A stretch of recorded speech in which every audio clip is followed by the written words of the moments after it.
اوسېدونکی یم. په کابل کې ژوند کوم. په 12 سیم کې یم. 45 کلنه یم. چې ماشوم وم مکتب سره مې ډېر شوق و. وروڼه مې ډېر قیدګیره وه. ما ته اجازه نه راکوله چې زه مکتب ته لاړه شم. بیا چې کله مې واده وکړو بیا به ده زه ډېره تشویقولم خاوند مې. خو ما به نشول کولی چې هغه خلک چې وه بې سواده وه ما نشول کولی چې زه درس ووایم.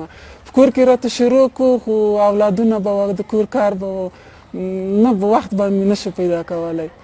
او بیا چې کله افغانستان پاکستان کې و چې افغانستان ته راغلو او بیا به چې مکتب ما ته ډېر خوند راکړو چې نجونو به مکتب ته تلي ما به دروازې سوري کې د ټوله ورځ د نجونې کتلې. خوند به یې راکوه چې کشکې ما هم داسې درس ویلی. غزني ته راغلم. په غزني کې اوسېدلو. بیا ده راته وویل چې هلته غټې ښځې هم درسونه ویل. ما یو کورس پیدا کړو غټې ښځې هم هلته وایي ته ځان شامل کا. ما چې مشکله ده چې زه اوس په دغه عمر کې زه درس ووایم. دا چې ته راځه چې زما ځای لیدلی دی. چې کله بوتللم هلته ډېرې زړې زړې ښځې درسونه یې ویل. بېسوادي کورس و. هغه د بېسوادي کورس چې و هغه رئیسه چې راغله ما ته چې ته خو ځوانه یې ولې په مکتب کې ځان نه شاملوې. ما چې مکتب خو نشته داسې مکتب زه خو غټه یم دا مکتبونه ټول نجونې دي. او چې کله یې لاړم زه یې شامله کړم بیا هغه چې د هغه مکتب سرمعلم و هغه هم زه ډېره تشویقه کړم هغه مکتب ته. هغه دا ورته وایي ما ته وایي کمپیوټر دې زده دی. ما چې خیر د مور په نس کې چا درس نه دی ویلی زه به یې هم زده کړم. اوله ورځ چې زه لاړم چې د نجونو هغه به ما ته ډېره سخته وه.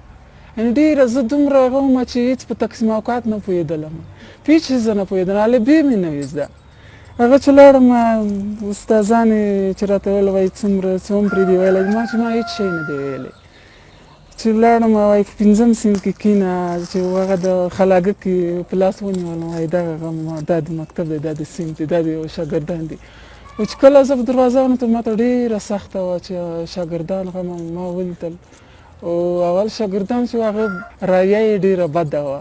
اوله ورځ یې ځای راکړو چې زه کښېناستلم. دا سبا باندې به چې ورتللم بیا به داسې کښېناستلې وایي تا ځای نشته دلته دې هغه کې وایي دا مې د بکس ځای دی دا مې د ملګري ځای دی دا مې د بیا مې استادانو ته وویل ما ځای نشته. بیا به استادانو چې لږ سره ټولې کښېنئ دا ځای شي. خاوند به ما زه ډېره تشویقولم. اول خو مې نه و داسې باور مې نه درلود ځکه چې ما عمر ته وګوره مکتب ته وګوره دومره 5 اولادونه و دا 6م اولاد مې بعد مکتب کې پیدا شو. خو مشره لور مې چې ده هغه په پوهنتون کې ده او نور مې اولادونه دي په مکتب کې دي مکتب وایي. بیا مې چې دا وړ ماشوم شو ما چې خیر د 6 میاشتې ووځي زه مکتب پرېږدم زه به څنګه ځم دا مکتب ته چې هلته ماشوم یم زه مکتب ته روانه وم. ډېر سخته وه خو ما سره خاوند ډېر کومک کوه د کور په کار کې. ماشوم چې پیدا شو هغه به د ساتو راته کور کار کې به مرسته راسره کوله. ماشوم کې مې مرسته راسره کوله. 3م زوی مې چې د هغه ډېر لایقه دی هغه هم راسره کومک کوي. وایي مور راځه چې زه په تا باندې املا وکړم راځه چې زه ریاضي درس درکړم.